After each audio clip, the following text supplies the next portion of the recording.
The last feature of a democracy is rule of law and respect for rights.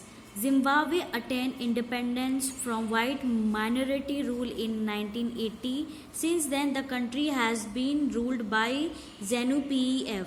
So when the Zimbabwe they got their independence in the year 1980, the country was ruled by an organization named as ZANU-PF, the party that lead the freedom struggle. Its leader Robert Mugabe ruled the country since independence. So the ruler names, or you can say the leader name as Robert Mugabe, he had helped the Zimbabwe community to get their independence from white minority rule, and finally once they get their independence, he declared himself the leader of the Zimbabwe.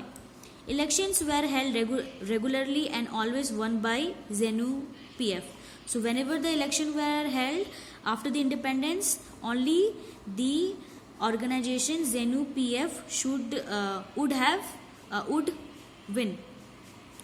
President Mugabe was popular but also used unfair practices in elections. So why his party was winning? Because he was using unfair practices during the election time. Over the years, his government changed the constitution several times to increase the power of the president and make him less accountable. Opposition party workers were harassed and their meeting disrupted. Public protest and demonstration against the government were declared illegal. So the opposition party, when they come to know about the different malpractices done by the ZANU-PF party, they started revolting against them, and when they started revolting against them, they were harassed by the ZANU-PF party.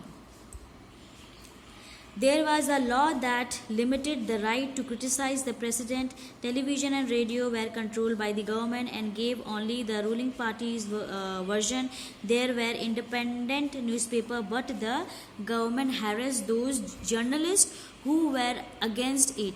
Even the television and radio were under the government, and whatever the telecast or whatever the news was telecast in the radio and in the television, it was always for the party ZANU-PF, and whoever journalists who were writing against the ZANU-PF party, they were harassed and they were arrested. The government ignored some court judgment that were against it and pressurized judges. He was forced out of the office in 2017. Even if the judges, if they have a proper evidence against the ZANU-PF party, they were forced to leave their office, and finally the judges were pressurized to give the judgment for the ZANU-PF party.